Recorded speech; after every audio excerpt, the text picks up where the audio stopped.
Good day everyone.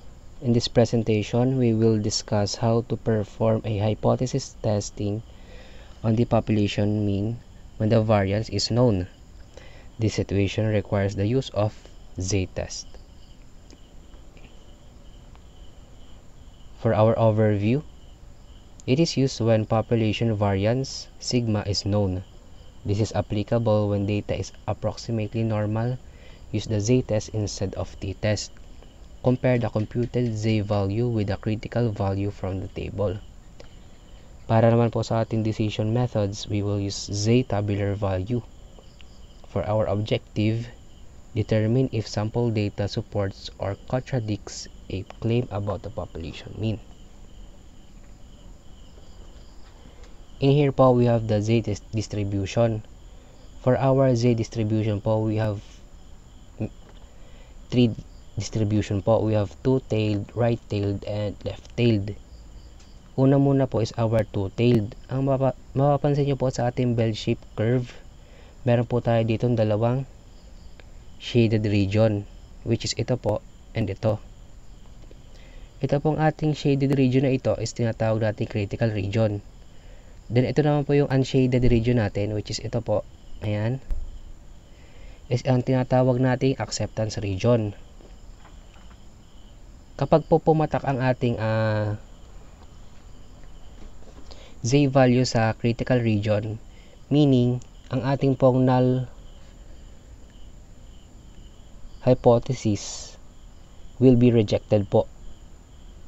If ang ating pong z value is pumatak po sa ating acceptance region, it will be accepted naman po.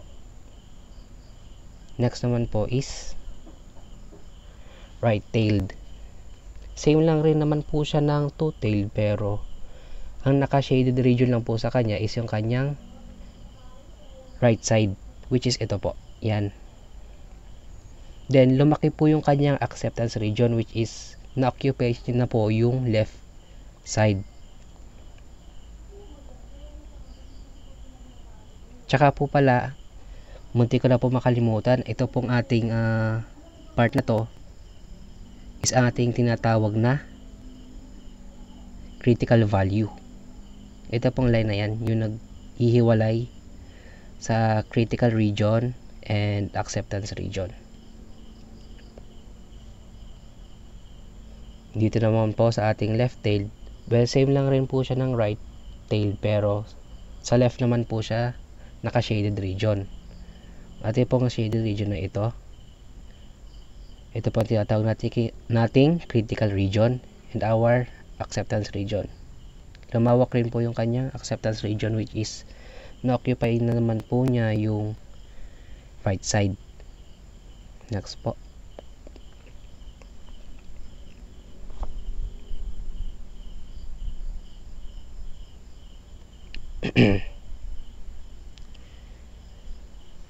In hypothesis testing naman po, we always start with two opposing statements. The null hypothesis assumes that the population mean is equal to some hypothesized value. The alternative hypothesis may claim that the mean is not equal, greater than, or less than. It's important to determine whether the test is two-tailed, right-tailed, or left-tailed po before using the z-table. Yun po. Lagi po ang ating null hypothesis is denoted as mu is equal to mu sub 0. And ang ating alternative hypothesis naman po is mu is not equal to mu sub 0. Ay ito po ay ating two-tailed. Tapos po ang mu is greater than mu sub 0 is ating right-tailed. Ang ating naman pong left-tailed is mu is less than to mu sub 0. Lagi po natin tatandaan na identify muna po ang correct tail before using the z-distribution table. Para naman po sa ating z statistical formula, we have the z is equal to mean minus mu is all over variance divided by square root of n, where x bar is sample mean and mu is hypothesized mean, and sigma is standard deviation, or it is our variance po, and n is our sample size. For our z tabular value, medyo malabo lang po. Ayan. For z tabular value, dito lang po tayo kukuha nung value po ng ating critical value. Ipapakita ko po sa inyo mamaya sa sample problem kung paano po kunin yung ating critical value. So, start po tayo sa example number 1 natin. A researcher reports that the average salary of college deans is more than 63,000 pesos a month. A sample of 35 college deans has a mean salary of 65,700 pesos. The sample standard deviation, disregard po natin to, yung S na yan, is 5,250 at a level of significance alpha of 0.01. Thus the claim that the college deans earn more than 63,000 a month. First and foremost po, kailangan po muna nating ilagay ang ating given values. Ang mean po natin is 65,700. Stated po sa ating problem na college deans has a mean salary of 65,700. So, yun po ang ating naging mean. For our mu po, 63,000. Because from our problem, average salary of college deans is more than 63,000 a month. So, yun po ang ating naging mu. And ating standard deviation po or variance is 5,250. Stated po sa ating problem na the sample standard deviation po natin is 5,250.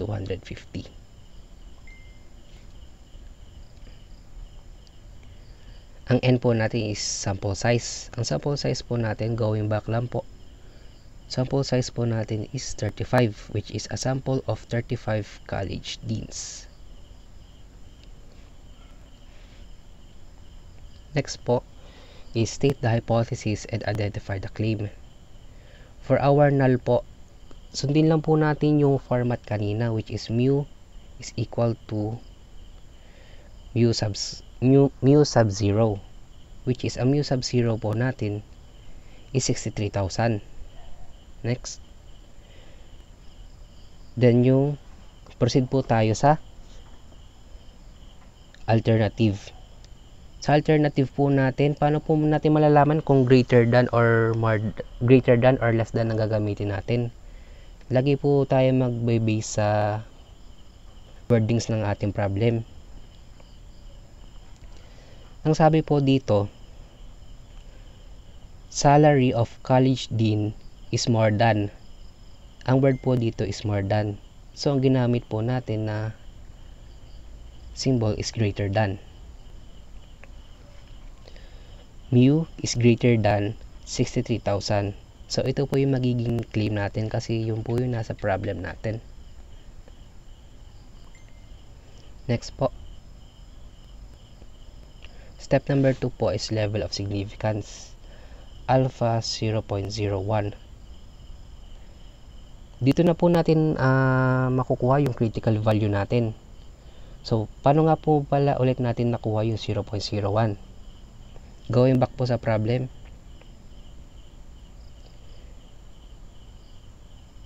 Nakalagay po sa atin ay at a level of significance alpha of 0.01.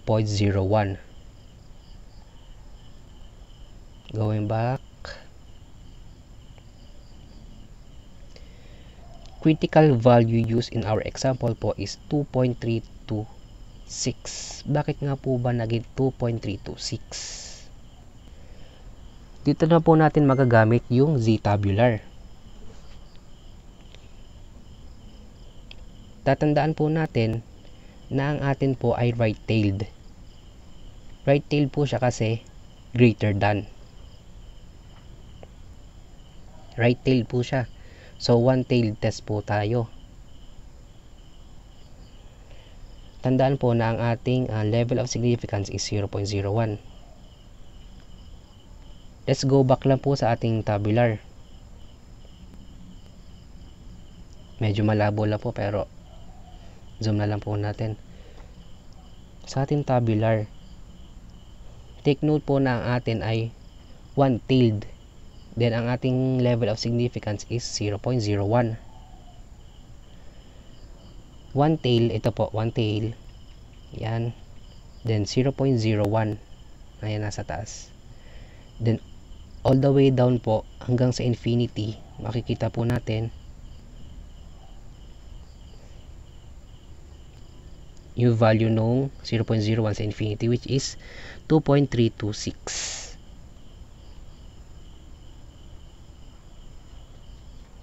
Kapag kukuha po tayo ng critical value, lagay lang po tayong titingin dun sa ating infinity. Ayan. Back po.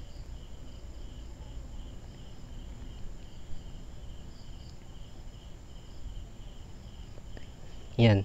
Tama naman po. 2.326. Step number 3 naman po, compute the test statistic or yung z-statistical formula po natin. Recall lang po natin yung formula kanina. Yung mean minus mu sub 0 all over variance or standard deviation divided by square root of n. Then direct substitution lang po. Then ang ating magiging sagot po dyan is 3.043. Yan po ang ating z value. Next is ito pong ating z tabular value. Ay hindi po siya z tabular. Ito po yung z distribution natin. Disregard lang po natin to. Ating z distribution po ay as we can recall po, right tail po siya. So dito lang po yung ating shaded region. Yan, dyan po lang ang ating shaded region. Then ito po yung ating critical value. Then going back po, ano po ulit yung ating z value? Ang z value po natin is 3.043. Lagay lang po natin 3.043.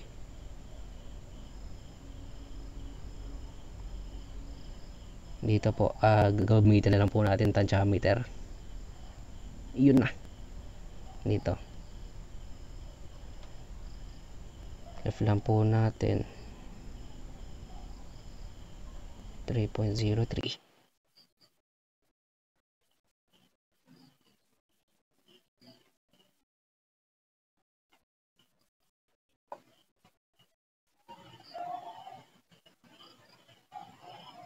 I don't know kung bakit siya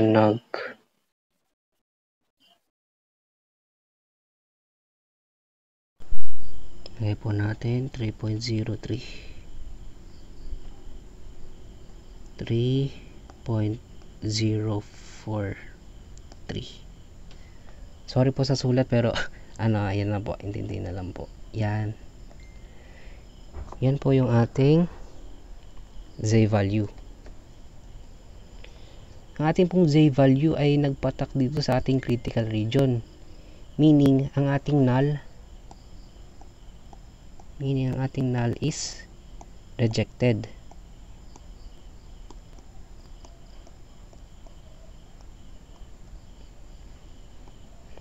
Rejected po ang ating null.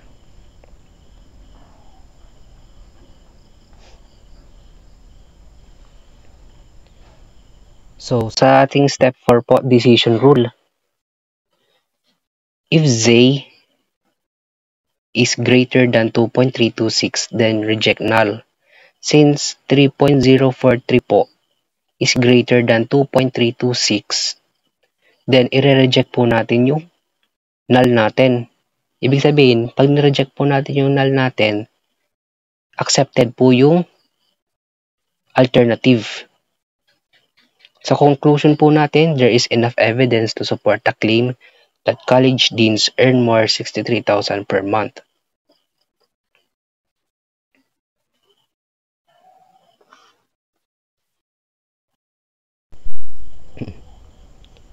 Moving on po sa ating second example.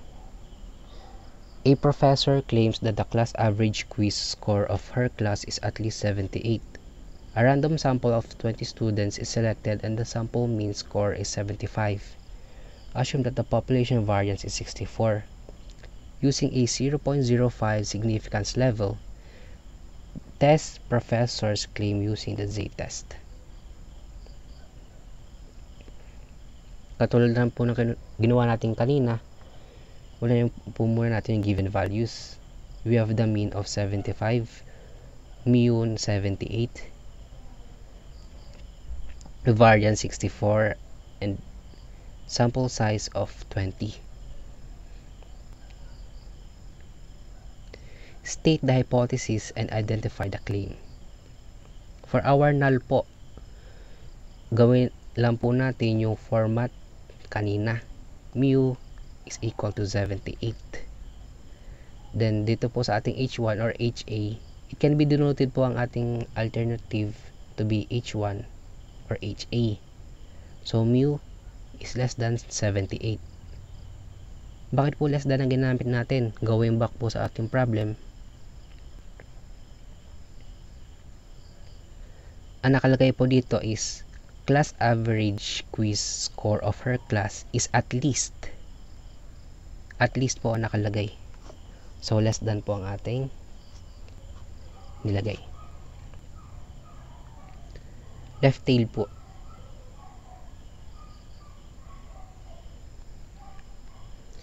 Level of significance 0.05. So bakit nga po ulit ito naging negative 1.645? Dun po ulit yung same method po nang ginawa natin dun sa number 1, which is titingin po ulit tayo dun sa z-tabular. Yan. Which is negative 1.645. Kung nagtatanong po kayo bakit po siya naging negative, naging negative po siya kasi left-tailed. Kung papansin po natin, sa left and right, sa right po, positive. Pag sa left, negative. Kasi po yung gitna natin is 0 na yon. Next.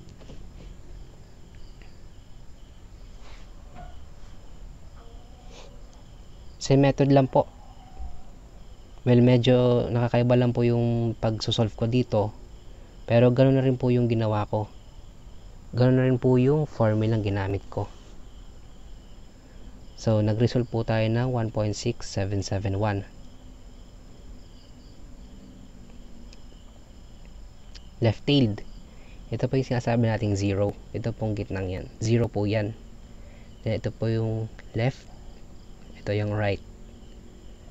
Sa left tail natin po, ang left tail po natin ang shaded region natin. Ayan. Which is our critical region. Ito po yung ating critical value, which is negative 1.645.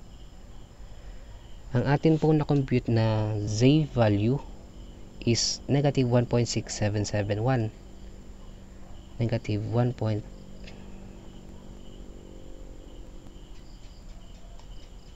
Negative 1. Tansya po ulit natin. Negative 1.6771. Dito po siya papatak. So, doon po siya pumatak sa critical region. So, naging same lang po siya nung kanina yung sample natin. Sample number 1, which is ang null natin is rejected.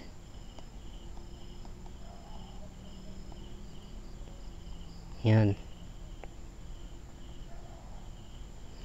Which is ang null natin ay rejected.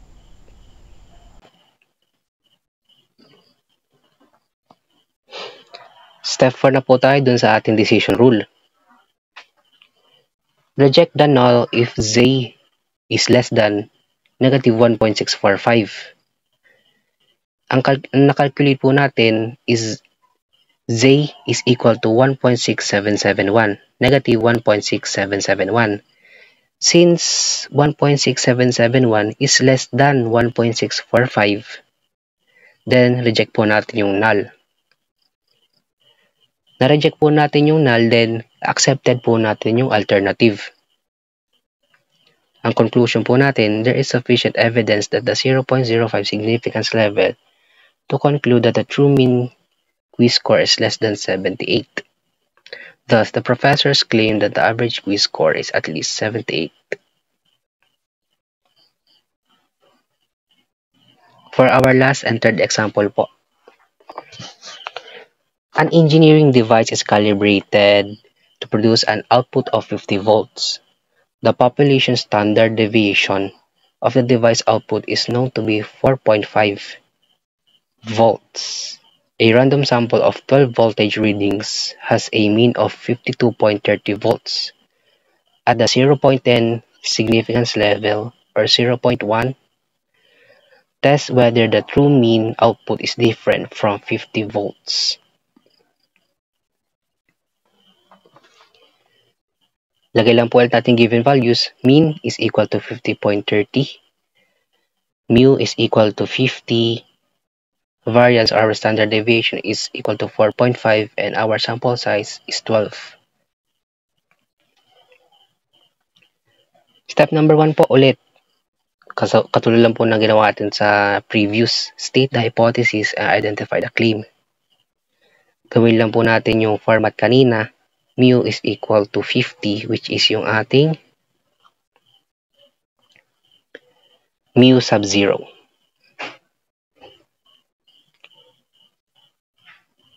Dito po sa ating alternative, mu is not equal to 50. Bakit po is not equal to 50 ang ating ginamit? Going back po sa ating problem, ang naka-indicate po dito is true mean output is different from 50 volts. Ang ginamit po na word is different. So, ang ginamit po natin ay is not equal to. Ito po yung claim natin.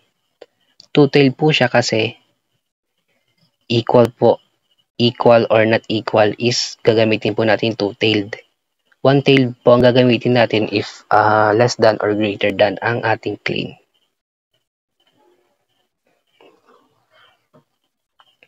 Step number 2, level of significance. 0.10. Two-tailed po siya kasi nga not equal. Yun. Alpha is equal to 0.10.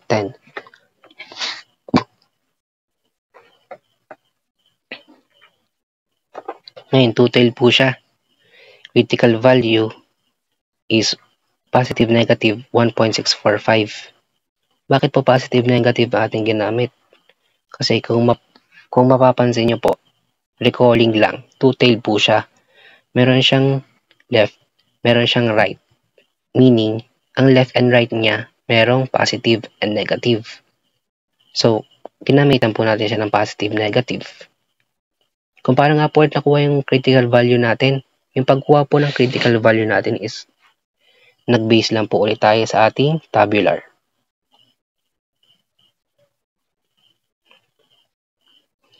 Step number 3 is compute the test statistic or the Z statistical. Same method, same formula, ganun lang din po. It results to 1.770540826 or rounded to 1.7705. Well, simply, ang ginamit ko lang po is 1.77. Ito po ngayon, sinasabi kong two-tailed. Ito po ang ating shaded region, which is yung left and right. Left and right.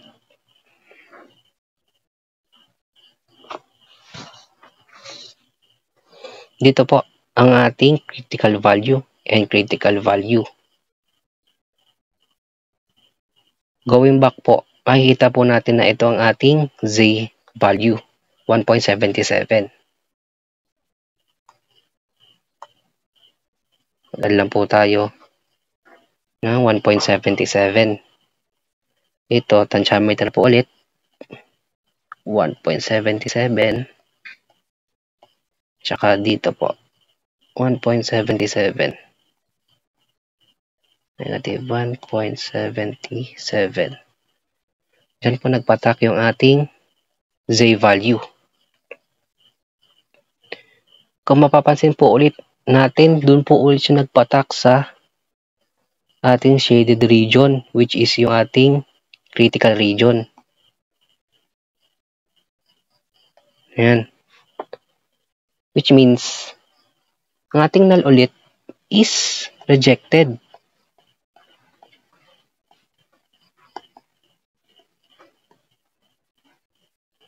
Rejected po ang ating null. So, sa ating pong conclusion,